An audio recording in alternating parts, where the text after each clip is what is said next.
We are talking with Steve from collegefootballwinning.com and Doug Upstone from impactwageриngsolutions.com, previewing Week 14 in college football here on the SBR TV College Football Experts Roundtable. All right, Doug, the game you chose, it's an interesting one because it's one of those games that has a lot of people really scratching their heads. It's the Michigan State-Wisconsin game, Big Ten Championship. Wisconsin is a 9-point favorite on a neutral field. It was about 10 for a bit, and a lot of people are just wondering why this line is so high. I mean, Michigan State already beat Wisconsin once this year. It was at home, but still, people are just seeing this as, these are likely to be a competitive game. And why should it be +9 on a neutral field? Please explain. And which side do you like here? Okay. Wisconsin, they just knocked Penn State silly. And when you think about Wisconsin's season to date, they have lost 2 games on the road in the last, virtually the last one was the last play, the other was nearly the last play, on Hail Mary passes.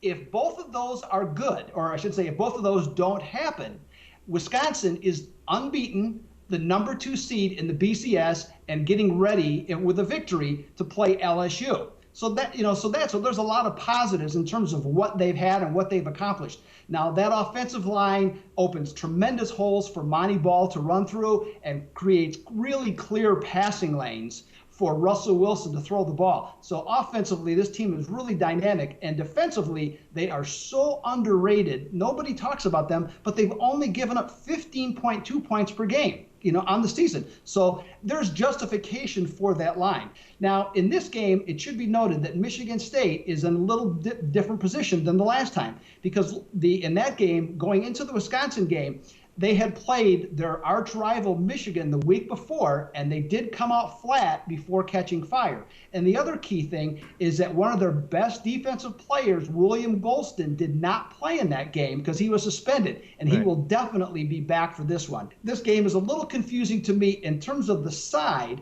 but I will lean with Michigan State. But the most important aspect of this game is the total. These teams have played over 9 consecutive times. I am all but sure this will be number 10. Wow. Steve from collegefootballwinning.com, do you agree with the over? And do you have any opinion on the side? And can you shed any light on why this is almost a double-digit spread here on a neutral field?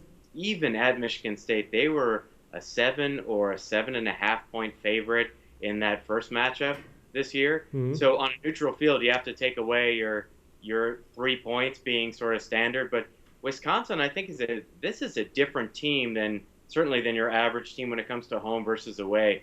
Their home field advantage is huge, bigger than I think what even Las Vegas accounts for. And their away disadvantage, wherever they're playing away from Camp Randall, is also huge. So just looking at the numbers, and the more you do this, the more you really bet numbers rather than betting teams. Looking at the numbers, Wisconsin is 6-5 versus FBS teams this year, but away they are 1-4. So away from Camp Randall, 1-4 against the spread. In the last 3 games, looking at Wisconsin, just the last 3 games, they have averaged passing 151 yards, which is pretty dismal. That means they're going to turn to their run, and when they do, they're facing Michigan State's number 11 run defense. Wisconsin has depended on positive turnover margin. I believe they've been +6 in the last 2 games. That's not going to happen with Michigan State as they take care of the football themselves. I don't have a very strong opinion on the total to answer that question. However, I would lean on the side to Michigan State, and I would shop around and get +10. Yeah.